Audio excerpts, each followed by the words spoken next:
Hi, I'm Metta Spencer. I'm in Toronto, and I'm really looking forward to this conversation with Frank von Hippel. Frank von Hippel is a physicist, and I'll tell you, if you imagine that you're put in charge of a committee to award 50 medals to people for ending the Cold War, um, who would you give them to? Well, the first one would absolutely have to go to Mikhail Gorbachev, Right. right? No question. Right. And then, of course, you might, someplace along the line, you'd have to give one to Reagan too, because he gradually sort of came to deserve it. And then you'd have to think about the people who helped them and who pushed them and gave them the kind of support they needed in order to make these changes. Well, one of those 50 medals that I would assign would be to Frank von Hippel. Thank you. I accept it. Your Really? virtual medal. Well, consider yourself medals now. Thank you. Because you did certainly contribute a huge amount to ending the Cold War through mostly, I guess, working with some Soviet scientists who had like-minded attitudes about nuclear weapons in particular. And since throughout that whole period, I remember when I interviewed you some 30 years ago, you said you'd been to Russia 30 times. And you said, I think yesterday you told me the total has come to over 50. Right. So, okay, I can't compete with that. So I want to talk to you about not only nuclear weapons, because they have not left our lives. They are certainly a problem that we have to still haven't finished business with. We may imagine that we have, but still serious. But also other things having to do with the nuclear power industry. Right. So you, as a nuclear physicist and somebody interested in policy issues, that's what we need to talk about a little bit. We'll bring both of those issues together. Okay? Mm-hmm. Good. Hi, Frank. How are you? Good. Thank you. Great. And you want me to start on well, yeah. Where do we start with your adventures? I know that you had such interesting stories to tell when I talked to you the first time about, I think, okay, I'll tell you what. Let's assume that I've given you this medal, and now you have to give a speech. You haven't planned this one. You have to give a speech justifying your medal. What would you give as a justification for why you should be recognized for what I've just recognized you for? Well, it's complicated. I actually, in some ways, I let myself be used. Right. I was at the time I was going to Moscow. I was the chairman of a small NGO called the Federation of American Scientists. And not exactly small. Well, it sounds, it's smaller than it sounds. Really? It's an organization that was originally set up as the Federation of Atomic Scientists by the young physicists from the Manhattan Project, and to try to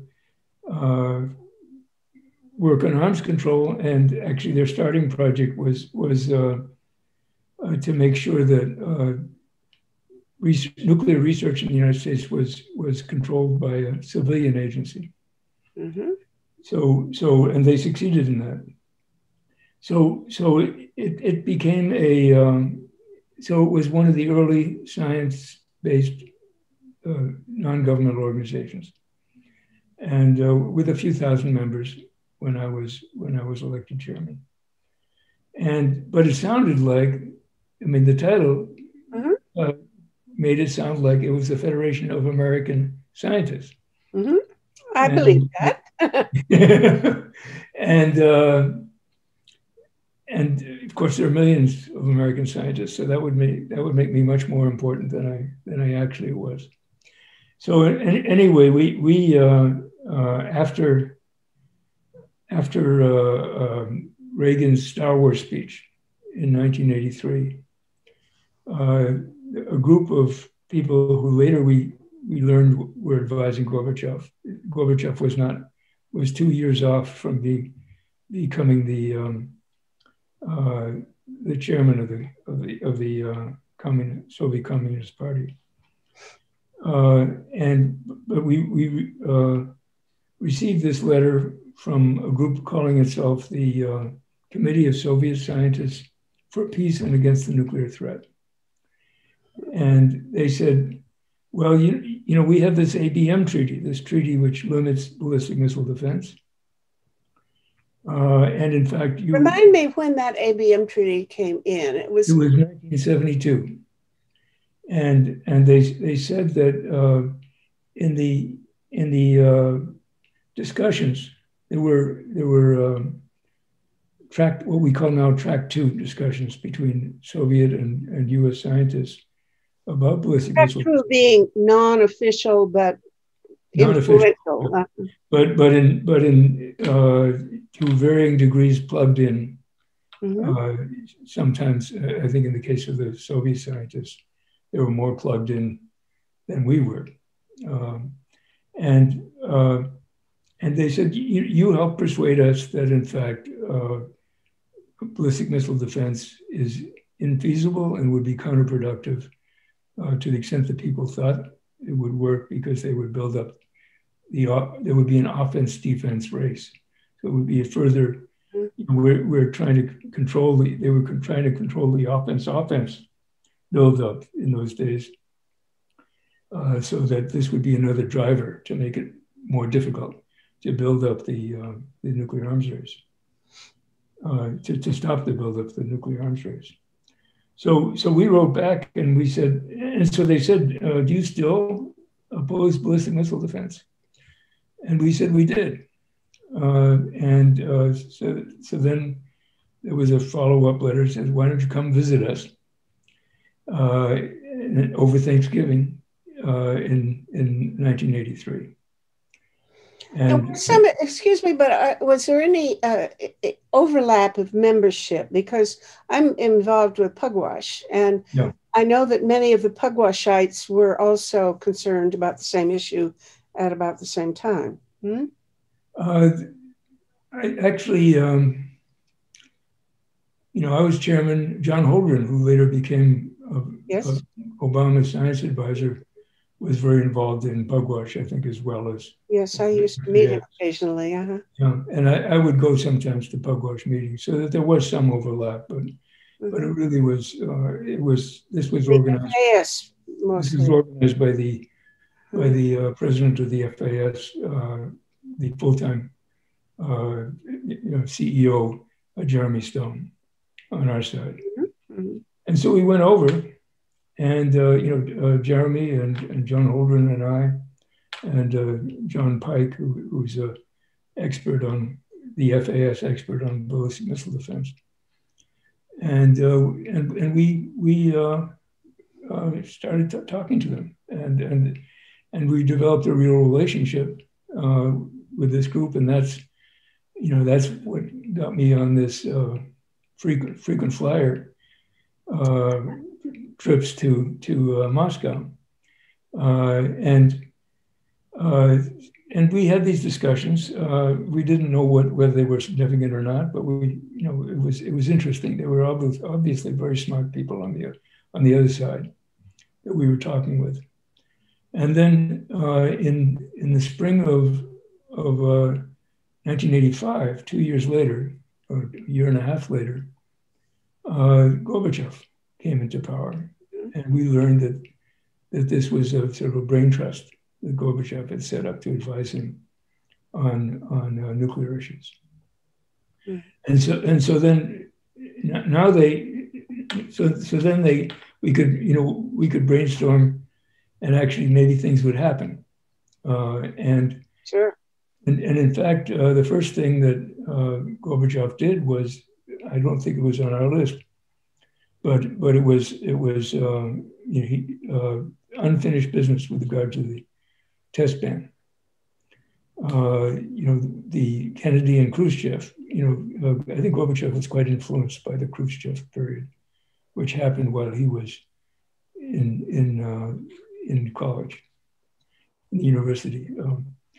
Is that when you set up these seismic stations? Yeah, this is what led to that.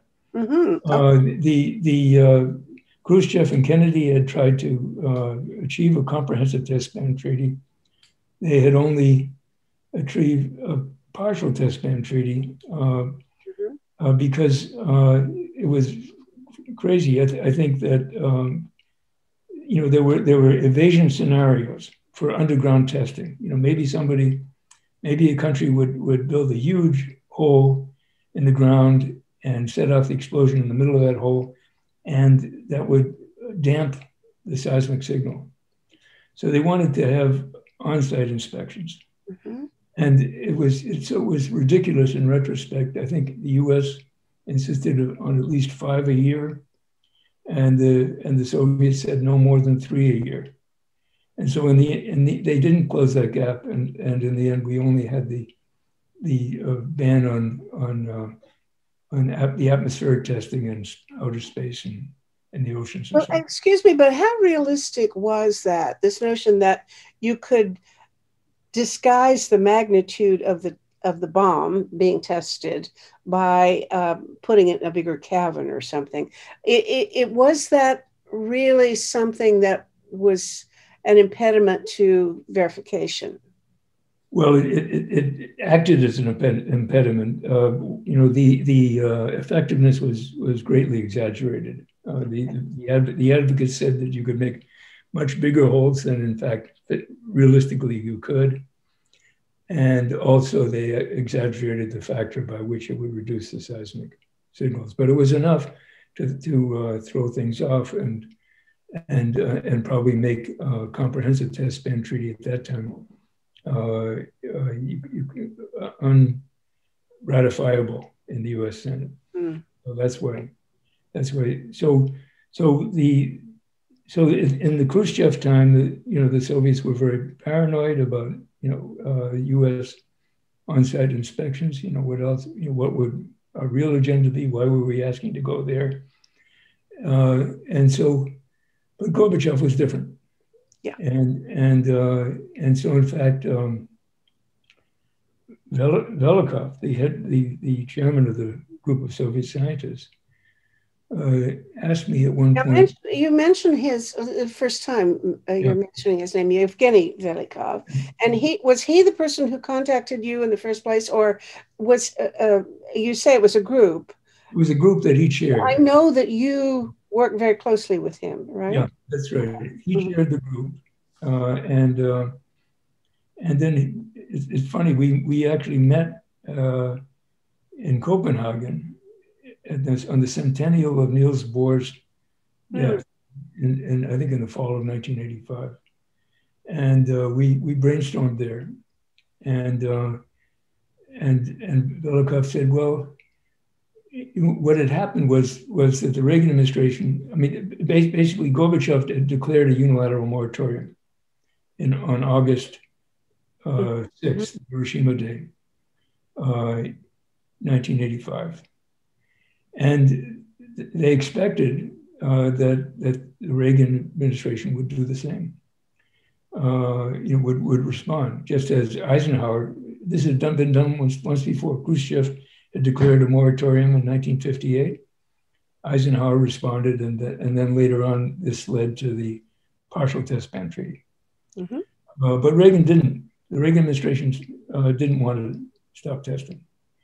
And so the question was what to do. Gorbachev couldn't keep this going unilaterally forever. Mm-hmm. And so Velikov asked me, what if we invited an outside group to come in and verify that we're not testing? The Reagan administration was claiming that how do we know that the Soviets aren't testing? Mm-hmm. We don't have any on-site monitoring or any in-country monitoring. And so Velikov had this idea, and that just unilaterally, once again, unilaterally, Mm-hmm. Soviets could invite outside monitoring. And so I brought three groups the following spring of '86 to Moscow to discuss that were interested in doing this. And it turned out that only one group was actually able to do it. One was actually from the U.S. One of their three groups or one of their groups? There were three groups. One was the U.S. somebody from the U.S. Geological Survey. Mm-hmm.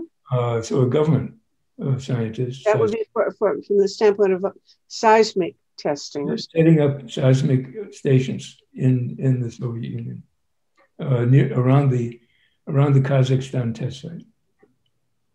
And then there was another group, the Parliamentarians for Global Action. I think it was Aaron Tovish and those guys. Pardon? Aaron Tovish. Aaron Tovish was key. Yeah. Still in touch with Aaron. Yeah, and it turned out it turned out the Reagan administration wouldn't let the U.S. Geological Survey do any such thing. The parliamentarians required for it to be symmetric, that the U.S.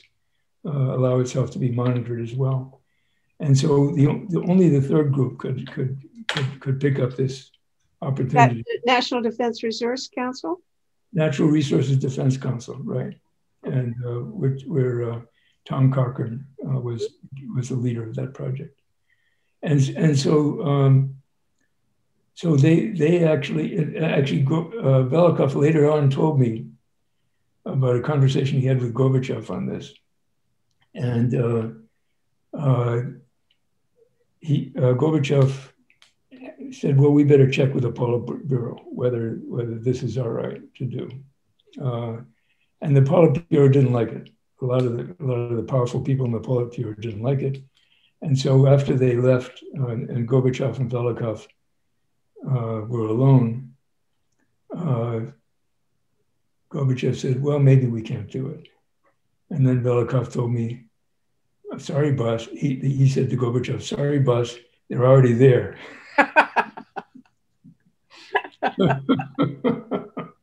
So the NRDC had moved very fast. Actually, it was partly due to the work of the Parliamentarians for Global Action, who had actually found a seismologist who was ready to organize a group of seismologists. So they both should share the glory. So that was the first thing we did, and I don't know whether you want me to continue or no. Keep going, because this whole period was a time. There was a time when I was following this very closely for a book I was writing. I'm a little rusty on the subject, but I'm sure I'd like a refreshment of my memory about that period and how it influenced the U.S. Congress. It did, exactly. What happened was, this was like a thunderbolt that the Soviets would be willing to be this open and let a group of Americans set up seismic stations around their test site. And so it really, and this had been seen as the main obstacle to, from the U.S. perspective, to having a comprehensive test ban, the unwillingness of the Soviets with their vast land area to allow on-site inspections of suspect events. And so the Congress actually started pushing for U.S. reciprocation and for U.S. to start engaging in was that Ed Markey? Markey is still going strong, big time as a senator. Markey was a congressman then. He was in the House of Representatives. Now he's in the Senate. Yeah. Actually, ironically, he just beat back a challenge from I know from a Green or somebody, at least somebody, no. No, he's more green, and that was the thing. This other guy was more of a centrist. Yeah. Yeah. Kennedy wasn't. Yeah. The Kennedy, Joe Kennedy was running the family name basically. Yeah. And so Markey, I have a picture of Markey holding up the first seismogram that was taken at one of the NRDC stations, and in the Congress, he was showing, and so in fact the Congress started pushing harder and harder. The Reagan and the George W. Bush administrations were very resistant, and it was only at the very end of the George W. Bush administration, just before the election, that the Congress basically pushed through a moratorium on the U.S. So this is now in 1992, the fall of 1992. So this is several years there. You're talking about a decade. 7 years after the Soviet moratorium, and in the meantime, Gorbachev had gone back after 18 months. Had gone back to allowing testing, and then I think it was in 1991, at the end of the Soviet Union, he declared another moratorium. So basically Congress said that the U.S. Has to stop testing, and it'll have to stop testing permanently in 1996 if other countries are not testing. Well, they still haven't ratified that, have they?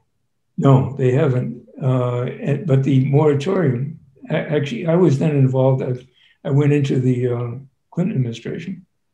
I worked in the Clinton administration for. How so? I think I'm not sure I know about that. Yeah, I was in charge of national security in the science advisor's office. Okay. So I got involved in the question that came up just at the beginning of the Clinton administration, which was Congress had allowed that there could be up to 15 more tests, after 1992 and before 1990, the end of September 1996, there could be 15 more tests if there were real safety or reliability issues that had to be fixed before we stopped testing. And so I was actually brought into that discussion, the directors of the nuclear weapons laboratories came in and with 15 tests that they wanted to do. And the Secretary of Energy was a very interesting woman, Hazel O'Leary, first woman Secretary of Energy. She came in and wanted some outside advice. And I was invited in along with some other people. And so you're the opposition to the lobbyists trying to get more testing. Well, when we questioned the labs closely, it turned out that they wanted to do whatever the maximum they were allowed, but they actually didn't have strong arguments for doing it. Okay. And in the end, President Clinton, first Secretary O'Leary, and then President Clinton decided that it would not be necessary to do those tests. So then just on schedule in 1996, the negotiations and the Comprehensive Test Ban Treaty concluded, and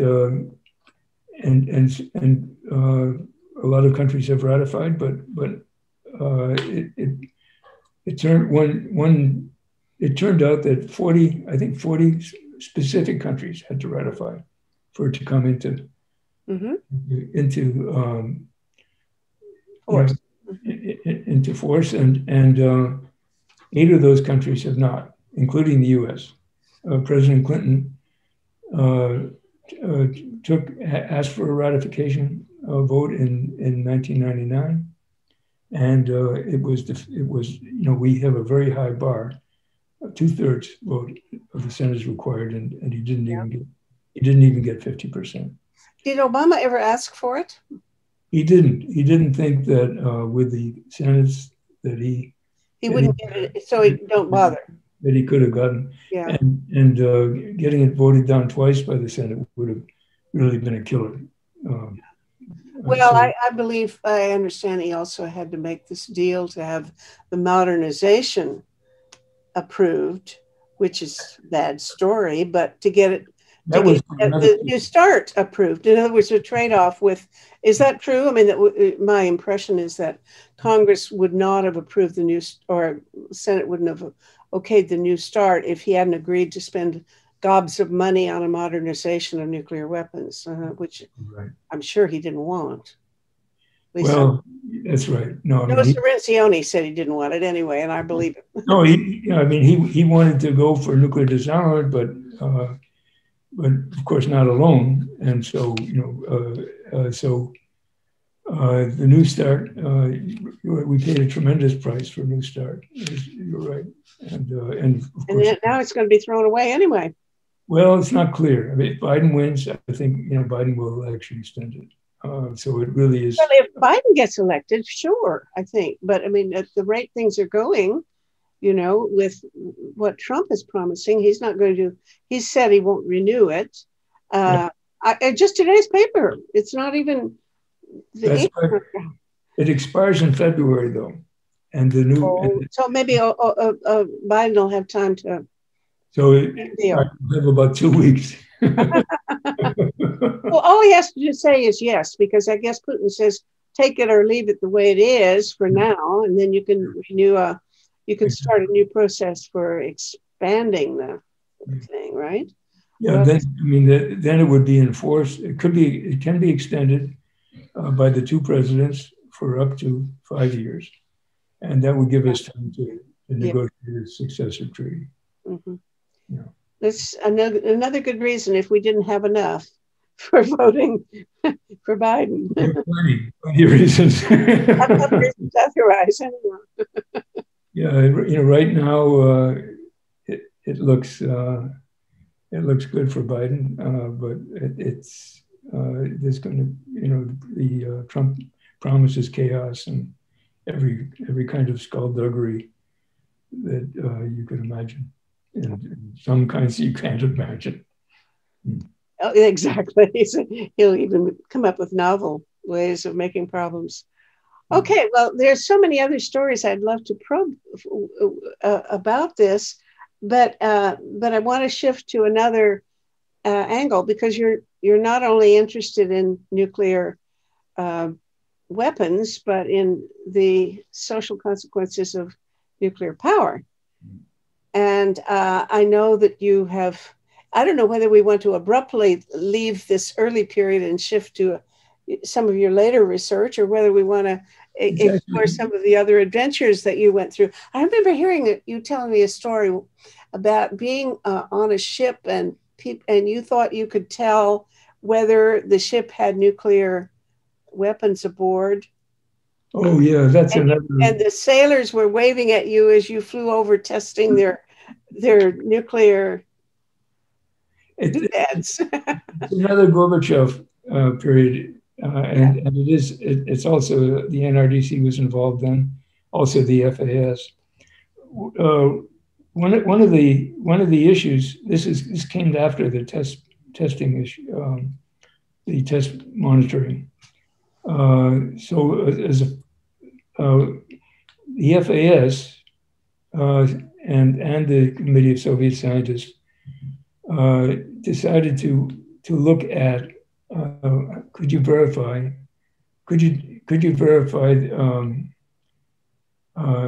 detect nuclear weapons, and the context was that the Soviets wanted to include sea-launched cruise missiles in the START treaty, which was being negotiated at the time, and the U.S. didn't. And one of the arguments for the U.S. is you can't tell the difference between nuclear armed and a non-nuclear armed. cruise missile. And so we decided to do a demonstration with the Soviets.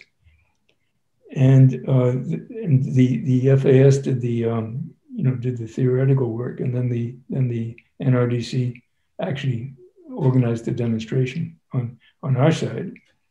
And the amazing thing was the Soviets said, "Yeah, we can supply you with a nuclear armed cruise missile to check out your calculations." And so we flew to the Black Sea. I forget the name of the city on the Black Sea, Crimea. And Sebastopol, or no, it's come back to me anyway. I have problems with names. I think it's the capital of Crimea, and we flew there, and there, lo and behold, was this big cruiser with ranks of cruise missile launchers on the front of it, ready to be for our experiments. And so what the NRDC did was it came with a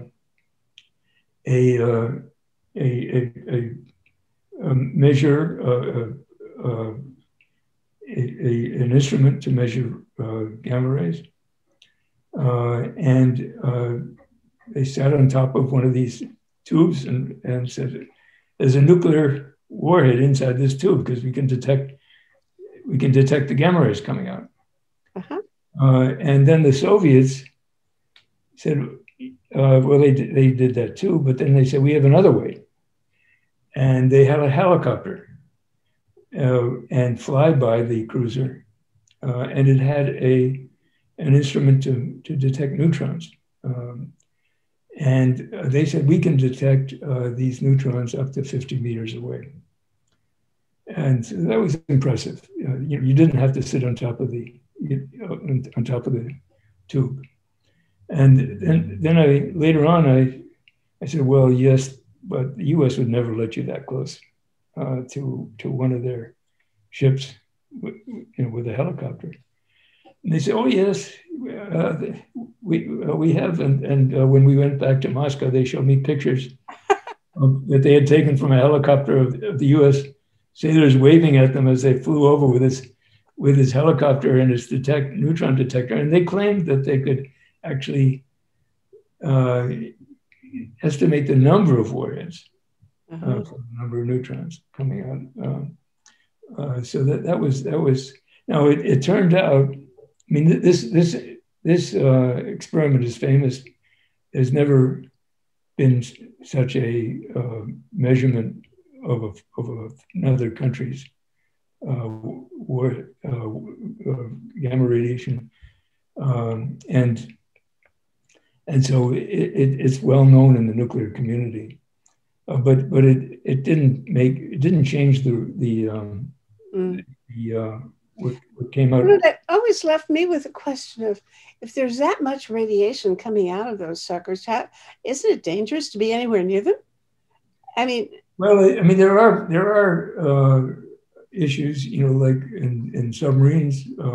Sometimes the sailors sleep near these cruise missiles. What? Sometimes the sailors sleep near these cruise missiles, right next to them. Yeah, so it is an issue, but it's, of course, you can detect levels of radiation much lower than are harmful. So, including the natural background radiation. Mm-hmm. So, in fact, in this case, it was necessary to understand what the natural background radiation was. Mm-hmm. So it didn't change. It ended up with a gentleman's agreement between the U.S. and Soviet Union and Russia. How many cruise missiles, nuclear armed cruise missiles each side could deploy. Mm-hmm. Okay. But it was remarkable. And later on, it's actually interesting I had a funny thing happen to me. The head of their oldest of their original nuclear weapons laboratory sent me a telex. You know, we were doing telexes in those days, Mm-hmm. and he said, "Meet me at JFK." And I wondered why would this was the person who had actually been the head of this lab all the way from the late 1940s. I mean, so this he was very old at this point, about pushing 90. Remember his name? It was Carton, Yuli Carton. Yeah, and so I wondered, you know, what does he have to say to me? And so I went and picked him up at JFK, and he said, well, and I said, well, what's this about? He said, well, I have to get my eyes checked out at a New York hospital, and I was worried about you know, being robbed on the way from the airport. And so I asked one of my colleagues, and he said, you can trust von Hippel. So you were really his taxi driver. I was the taxi driver. But then we talked about the Black Sea experiment, and he said, I didn't want them to. I didn't want to allow the Americans to make those measurements, but Gorbachev overruled me, and so that was Bless him. You know, we owe so much to Gorbachev. Yeah. Yeah. Right. So much of it has been negated since then, you know. But boy, if we had lived by the principles and plans that man was working on, the world would sure be a different place today. And you know, and the other tragedy, of course, is that the Soviet Union didn't make it to be a democracy. Mm-hmm. Oh, yeah. Well, we have a whole conversation about that. In fact, even worse, the U.S. hasn't much stayed a democracy, at least.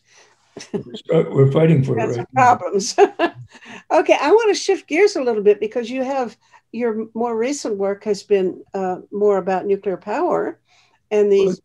It actually goes back as far as all the way back to 1974. It was too. Mm-hmm. So it's been in parallel. Well, I only know of 2 books of yours, so I haven't followed you that closely, but one was something that you and Laura Conrad wrote together about the nuclear industry. Mm-hmm. And I'd like for you to talk a little bit about what your policies were about that. And then the current recent book you've done about reprocessing. And plutonium, right. Yeah. So give the world your pitch. What should we do about nuclear power? Okay, well, let me actually go. The issue that I've been focusing on, I mean, I've been focusing on 2 issues. One is reactor safety, and the other one is trying to increase the barriers between nuclear power and nuclear weapons. So make the acquisition of nuclear power less of a step toward the acquisition of nuclear weapons. And the issue that I got involved in first actually has a Canadian dimension with regard to the plutonium, with regard to the proliferation connection of nuclear power. Just when I arrived at Princeton was the same year that India set off its first nuclear test. And India did that with plutonium that it got out of the spent fuel of a Canadian supplied research reactor. It was called the Cirrus reactor. The Canada-India reactor US. And US part was that Canada. So that word stands for something. I didn't know it was an acronym. Yeah. Okay. The Canada supplied the reactor. It was a copy of a Canadian research reactor. Right. And the US supplied the heavy water. And then the US also at that time, the US Atomic Energy Commission was promoting the idea that the future of energy would be nuclear power, and the future of nuclear power would be plutonium breeder reactors.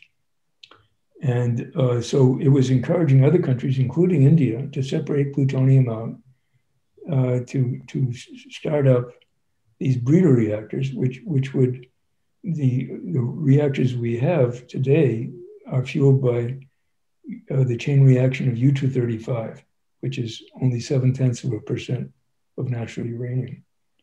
But breeder reactors could be fueled by the abundant, the 99.3% of natural uranium, which is U-238, by turning it into plutonium.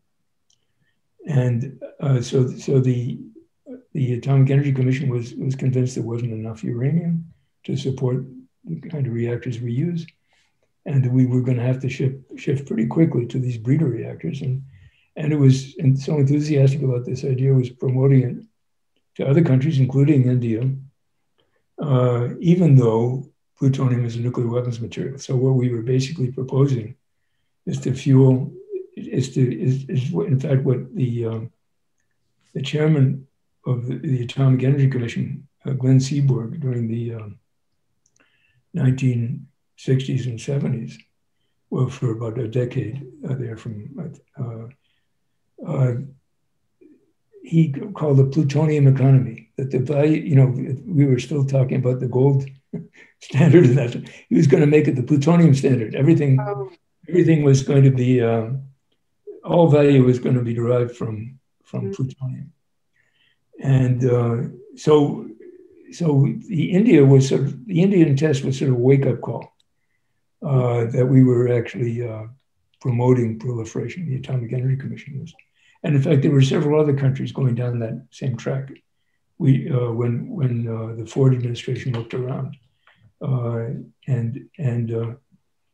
so I got interested in this. You know, why are we doing this, and is it necessary? And was lucky. We were lucky. There was a group of us who came together at Princeton to work on this. And we were lucky that Jimmy Carter came in with the same question as president in 1976. Okay. He was elected in 1976.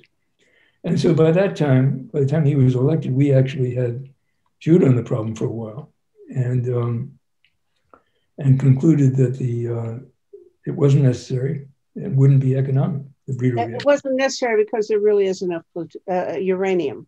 Well, enough uranium if you correct the projections of the number of the size of the global nuclear capacity. At that time, the Atomic Energy Commission was predicting that by now, the U.S. would have 2,000 gigawatts, 2,000 equivalent of 2,001 gigawatt, 1,000 megawatt plants operating. Well, we only have 100, and we're cutting those. and the IAEA was making similar projections for the global nuclear capacity. And so I think our biggest contribution actually to the debate and to turning the U.S., you know, helping President Carter turn the U.S. around, was to debunk these projections. And it's an interesting story because what had happened between 1920 and 1970 was that U.S. electricity consumption and global electricity consumption sort of followed the same track. We're doubling every decade. Every decade, we were using, you know, our kilowatt hours we were consuming was doubling. And that was... Is that still true? Pardon? Is that still happening?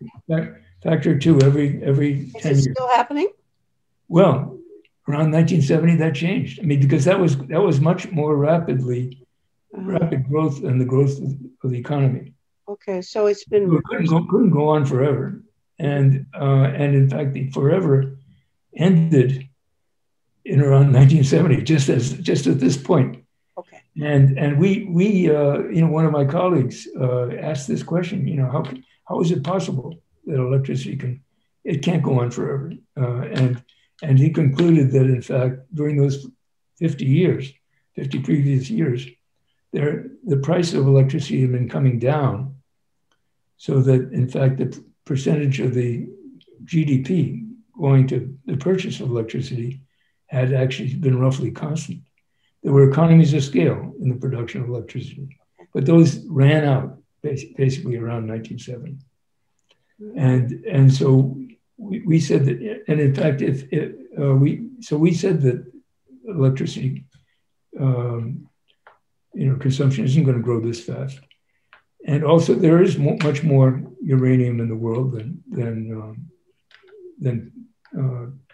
people. It was like oil. We've been for a long time. We were going to run out of oil in the next 10 years, starting in the 1920s. Oil. Yes, I've had high dramas in my relationships with friends over that issue.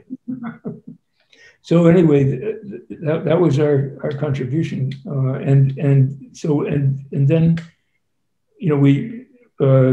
Carter agreed with us. Reagan didn't agree with us, but he believed in the invisible hand of the market. And so he said, well, if people want to build breeders, in the U.S., if the utilities want to pay for breeders, let them. But in fact, breeders would be cooled by liquid sodium instead of water, and would, as a result, be much more expensive than water-cooled reactors. And the utilities didn't want to build them. So the separation of plutonium ended in our country, and since that time, I've been trying to get other countries to end it, and one by one they have, but we still have ways to go. Well, how would that happen? I mean, if you're trying to, I think it'd be lovely if we could have some sort of international treaty, just say no reprocessing. Yeah. But first of all, I think you need to make a pitch for why reprocessing is a bad thing. Yeah. But your book says, but listeners may want to know why it's such a bad thing. It's such a bad thing because plutonium is a nuclear weapons material. And so spreading, having hundreds of thousands of weapons equivalents of Nagasaki equivalents of plutonium traveling the roads and the rails, it's just nuts. If you don't have to do it, and it turns out you don't have to do it. But the R&D people really, had gotten in a number of countries, and in fact, we're continuing this. And in fact, you're having now some people propose small reactors in New Brunswick, I think, Ontario. Ontario too. Yes, just an hour ago I had a lunch conversation with a woman friend who's the head of the Ontario Clean Air Alliance, who gave us a whole talk over our sandwiches about the pitch that the whole government of Canada is making. Everybody everywhere seems to be on a bandwagon to build, especially Ontario, they're promoting small modular reactors. And I was asking her about that, and I said, don't those involve reprocessing? And she said, yes. Well, they're being promoted as some sort of great new technological advance. I guess the argument is somehow they're safer. I don't know I haven't followed the argument so well, but maybe you can enlighten me. Well, I haven't gotten too deeply into those specific reactors, but some of them are sodium cooled, and it's very hard for me to believe that they will be in fact competitive economically. I think they're being built, they're being proposed in Ontario, I think, because the government money is available for it to subsidize them. And the people, I mean, this was such a dream in the nuclear energy community among the nuclear engineers that people have passed it on. The nuclear engineers have passed it on generation by generation, and there's some real fanatics who after people forget about the way we debated these issues and disposed of them in the 70s and 80s, there's a whole new generation of politicians who come in and they get exposed to the same kind of arguments, and they say, boy, this sounds cool.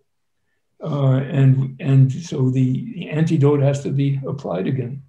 Well, the reason they say it and they make the claim that we can't, yes, it would be nice if we could get renewable energy resources fast enough and cheap enough and adequate to make our industrial civilization possible to continue without, problems, and that's not going to be possible and still do climate control, reduction of, and so that's really where I think people get hung up, is can we do without nuclear? And I've just done 2 talk shows with people who take the position that it's not necessary, that nuclear is not necessary, not that we're going to close all the existing plants tomorrow, but that we don't need to go into building new ones because we can just quicker and more cheaply shift into renewable resources. That's where I've come out, and in fact, I'm giving a talk on that tomorrow down here. That basically renewables have become so cheap that certainly in the United States, I don't expect any new nuclear power plants to be built, except with government money. I mean, there are some of these small modular reactors that our Department of Energy will pay for, and in Canada, you may have a few of these things paid for by the provinces, or they might have more, but I'll do my best to stop them. You handle the U.S. and I'll handle Canada. Okay. I think there is an argument to keep the existing plants going. Even they are having a hard time competing with renewables in the U.S. And are requiring some subsidization. But it is I guess in the U.S., we have about 17% of our electricity still produced by nuclear. Globally, it's down to about 10% because global nuclear capacity hasn't really grown at all since around 1990. I thought there was some growth in some of the Asian countries now. In China specifically, China has been building nuclear power plants. They can build them cheaper there than we can. But the rate of renewables growth in China is greater than the rate growth of nuclear capacity, and the growth in China has just offset the decline in the rest of the world. Yeah.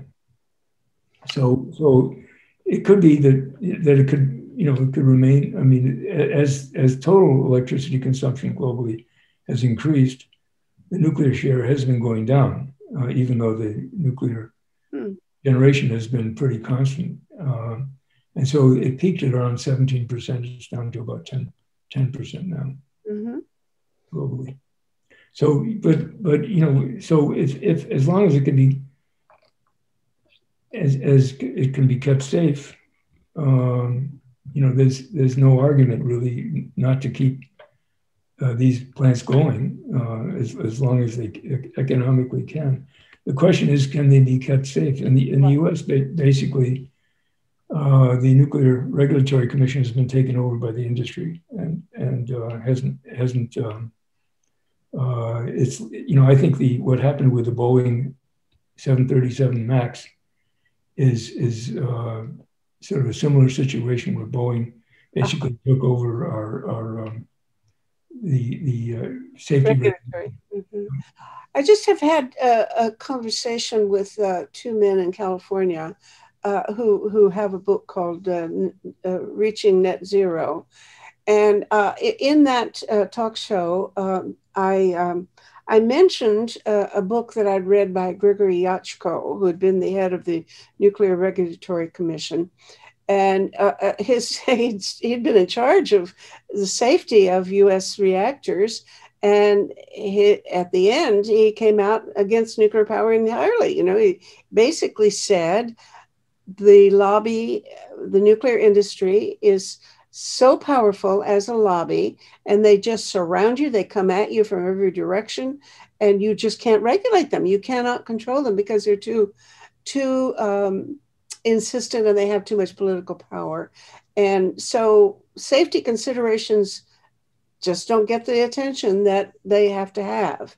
Well, I mentioned this to my California friends, and they, Craig Smith and William Fletcher, I think, and they are both ex-corporate executives and engineers, and both of them know the nuclear industry, but they also have come out against it. They now believe it should be, we should get rid of it because we don't need it, because we can do renewables. But they were taking the position that no, in fact, the Regulatory Commission is still tough, and that they found that it was always coming up with new rules, and they felt that the political pressure was still not enough that they could stand up against the strong nuclear regulatory agencies. Unfortunately, not true anymore. In the 70s, I think it was true. In the 70s, there was really a strong anti-nuclear energy movement in the United States. And I remember the person who was the science advisor for Clinton that I worked under. At one point, he was asked how can he stand erect in the middle of all this pressure, and he says it's like Avogadro's law, Archimedes' law. He says pressure from all sides, and I think so. You need to have pressure from all sides for the regulator to work. And unfortunately, the NGOs and so on who are working on reactor safety are no longer doing so. Very few are doing so, and there's very little interest in Congress. I tried to get some interest to engage the people who have oversight of the Nuclear Regulatory Commission in Congress, and they just didn't want to talk to me.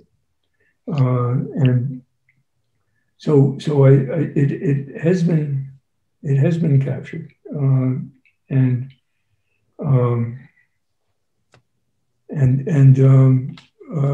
but of course reactor accidents are not in the same league as climate warming, and so the pressures, the strength of the demand for lobbyists and so on. It's strong, yeah. And in fact, there's a book by Senator Pete Domenici, and about how wonderful nuclear power is, and it includes a chapter about how he tamed the Nuclear Regulatory Commission, and by being the chair of the Energy and Water Appropriations Subcommittee of the Senate Appropriations Committee. Oh yeah, which had oversight over the NRC budget, and he basically threatened them with a cut of a third of their manpower if they didn't back off. About what year would that have been? The book? No, in what year would he have succeeded in doing that? Was because Yachko was Obama's nuclear regulatory czar, if you will, but he left. I think he got kicked out before early in the second term. I think it was in the 1990s. They may be referring to the same transition period, and it may be that my friends who were corporate people were talking about an earlier time, and not aware of the fact that the situation has changed. If you're right, in the 1970s, it sort of partly depends on whether a nuclear reactor accident happened recently. And in the 1970s, first in the 1970s, the Atomic Energy Commission was abolished in the U.S. It was split up, and the Nuclear Regulatory Commission was made an independent regulatory agency. So the Atomic Energy Commission had lost all credibility as a regulator. They were both promoting and regulating, and so for a while, the first generation of the Nuclear Regulatory Commission was pretty good, but then the let me ask in the same light. What about the AECL? I'm sorry, IAEA. That's really what I want to ask about. You know, that this whole different conversation. I shouldn't launch it because I don't have time to finish it. But you know, I've heard that the WHO is so beholden to the IAEA in terms of the amount of power they have, and they're not able to talk about health effects adequately. They're not able to even report honestly about the Chernobyl health effects. That and that, you know, this is a situation that has existed for a very long time. And IAEA, I never can say it, IAEA is itself always in trouble because it has these opposing constituents or mandates, both to promote nuclear power and to try to reduce nuclear weapons, and the two just don't fit together very well. So there's a problem there, and you know, you might say that it's the same kind of problem that you're saying that the people with the U.S. Regulatory Commission faced. Well, the IAEA doesn't have any authority in the area of nuclear safety. It's really an it can organize advisory missions.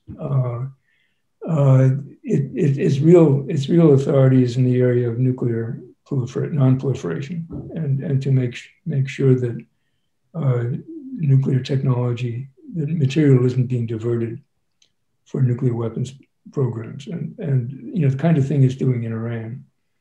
And so to the extent that they have gotten involved in after the fact, after accidents like Chernobyl and Fukushima, I don't think that they have made much of a contribution.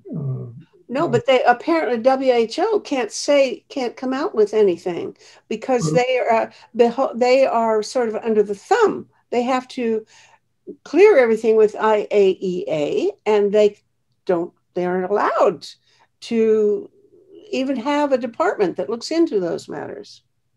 Yeah, I think the IAEA has, among international agencies, has claimed that it has the expertise and in fact did sort of take the lead on Chernobyl. And initially the story that there was a cover up in the Soviet Union about what had happened, and they accepted it, and they tended to, I mean, because they, you know, one of their missions is to promote nuclear power, they tried to downplay the consequences. There's a book by Kate Brown on that, a recent book that I read.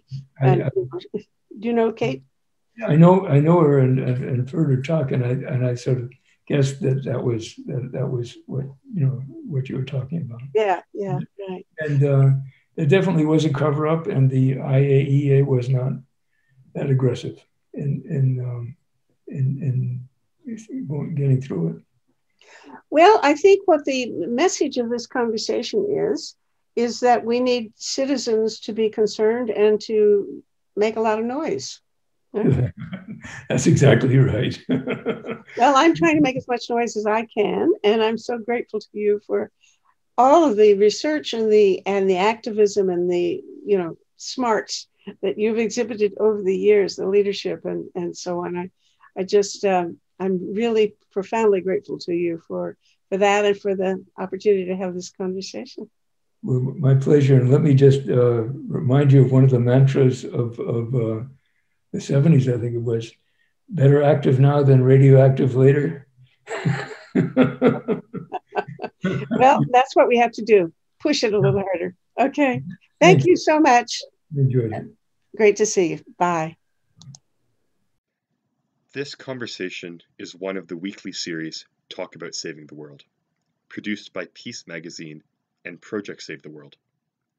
Please visit our website at tosavetheworld.ca, where you can sign the Platform for Survival, a list of 25 public policy proposals that, if enacted, would greatly reduce the risk of 6 global threats to humankind. Come back next week for another discussion of a serious global issue.